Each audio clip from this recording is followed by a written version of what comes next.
Hi guys, welcome to Full Time Devils. Out of a cola here with this guy, Stephen Howson, Abdullah. How you doing, Steve? Heard some rumours about us. I saw the comment today. Do you know what? I love that people just like making up lies, essentially. Yeah. I've seen a million of them in the comments, and I actually get impressed with how impressive some of the lies are. So if you're not being filled in, apparently we've got beef, because I didn't come on last Sunday after the Spurs game, because we had beef over the Mourinho thing, even though I've been on like a load of videos in between then and Mourinho going. And we have got beef, but we can still come on camera and scrap about it. Plus, my beef is with Dave, not with Stephen Howson. Just letting you know, I hate Dave. There wasn't a question, it was a statement from you, that saying you hate Dave. No question. How wrong was Dave? No, I'm joking. United 2-1 today. Obviously, it wasn't the most vintage of performances, but it's 3 points, and that's what matters, isn't it? It's 3 points. It's 7 out of 7. I don't want to start on a negative, but Dave. I don't like that for the last two matches, here in Spurs, we sort of decided to hold on a little bit in the end. And Spurs, it's more expected. Here, probably. It is expected, but I don't like it still, even though it was expected to the extent. Your bum all goes like that. A little bit, yeah. I swallowed a bit in my pants. But I don't like that there's a precedent.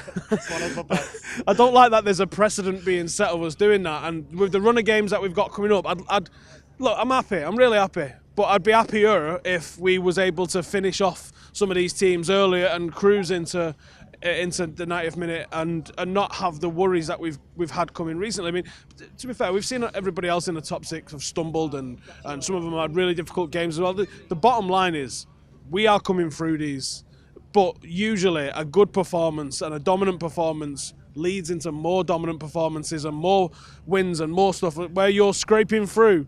It doesn't have longevity when you're scraping through. So I think it's a valid criticism, but ultimately we are pulling the points out, and Ollie does seem to be finding his team. And do you know what, mate? I absolutely adore that Ander Herrera has become a massive part of the team now Solskjaer's here, because he's struggled for his entire reign at United. He's struggled to get into the starting 11, and he's so good.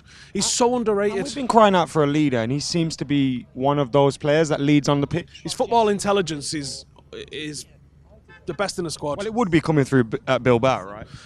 But I don't know if that's got anything to do with it at all. I mean, yeah, that's a great youth system that they've got, yeah, but look, every single player we've got's come from somewhere, whether it's here or elsewhere. So I just think he's just got an extra.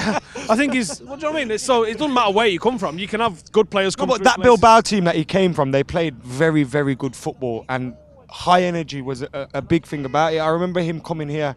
We actually used Pogba around that time in the Europa League, and he bossed that midfield, and it was part of the reason we signed him. And I have always felt that managers have kind of coached his natural best ability out of him. Well, his top abilities is his shithousery. It's his intelligence. I mean, we call it shithousery at times, and it's a little bit derogatory when we say it like that, but we don't mean it to be. It's mint. Ramos is a shithouse. We f***ing love someone like Ramos here at this club, because there's no one that does that dirty, hanging, horrible shit. I always remember the semi-final from last season, and there was just at times Ander Herrera just telling people to calm down, telling people to speed up, telling people let that go, and that's real on the pitch leadership, and we've lacked that. And whether he's got the footballing ability to be, compared to someone like a Tony Cruz or even like Brian Robson's, I don't think he has. But he's the best of what's available at the moment, and he does a really specific job, which is a lot of the dirty shit, a lot of the hard work, which is allowing Paul Pogba to do more of the flair. New deal for him? I hope so.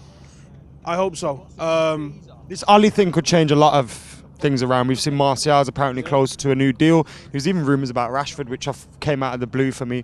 But there's a lot of rumours people are edging closer to new deals now. Do you hope Herrera's one of those? Yeah, I do. Because I don't think that who are you going to bring in that you can reasonably get? You can probably name 4 or 5 players better than him in the world, probably 10 that play in this position that are better than him in the world. But who can you get? That's the difference. When you think about all the problems involved with a transfer fee and a player settling and all that lot, why not just keep a guy that you know is doing the business for you now and maybe look to replace him with someone different in the long term? When you talk about contract renewals, though, there's one guy, that superhuman fella in between the sticks, that's the only one I give a shit about. David De Gea. If he signs a deal and sticks around, now he wants parity with Sanchez, More than happy that he deserves that. He deserves double Sanchez. Probably. Look, whatever it costs to keep him, do it. Because when you look at how much you would lose if he goes on a free, you're losing like 80, 90, 100 million of a transfer fee. And if it's not that much, it should be, if not more. And then you got to also then go and shell out for another goalkeeper. You're losing probably close to 150, 200 million. Just pay him whatever he needs till the end of his career, and then even just to be an ambassador afterwards, like Dwight York in Dubai, just chilling. That's what he needs. Dwight York in Dubai, chilling. Sounds good, that. I wouldn't mind heading out. Abdullah, 2-1 today. I saw you towards the end. Bit squeaky, weren't you? Yeah, man. I thought... Heard you squeal a little bit. I thought I was a bit nervous in the second half because it's a bit unacceptable, I think, from the players to start like that. I don't mean it in a bad way, but I think you're just a bit too slow.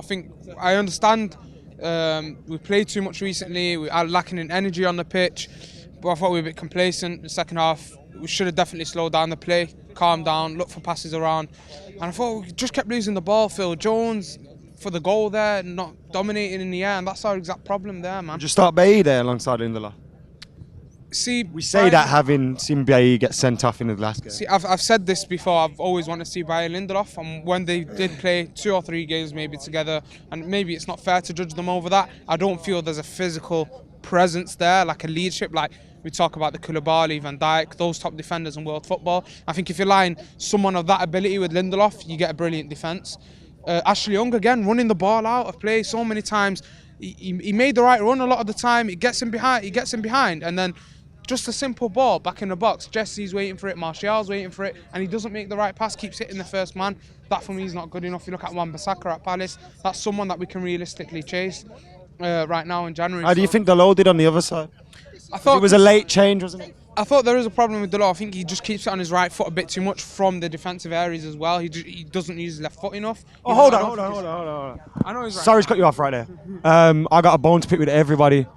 Apparently, Statman Dave got 11 out of 11 today, but the team that started the game was 10 out of 11. So, you get the decision. He should only get 10 points, right? I think because it was a last-minute thing, I think he still gets the fuck off. 10 points, right? 10. The team that took the field is the team that took the field. Yeah. Everything else is just rumours. You lot have just got beef. Half a point. Producer Chris says half a point. Did Manchester United sign Obi Mikel, or did we not sign Obi Mikel? Didn't happen. We didn't. For me, it's the team that was tweeted out from Man United. Go away, Abdullah. Final decisions left with these two over here who have apparently got beef. But I think we'll settle our beef by punishing Dave. Yeah. I think that's a good one. 10 points. No bueno. Guys. Oh, can I just say, Ashley Young was well shit today. Guys, can you check out Stephen Howson and Abdullah as well? They're making their content. United review will probably be up a little bit around the time you see this. Fancam. And we'll see you later. Happy days. Arsenal next. We're going to slap them.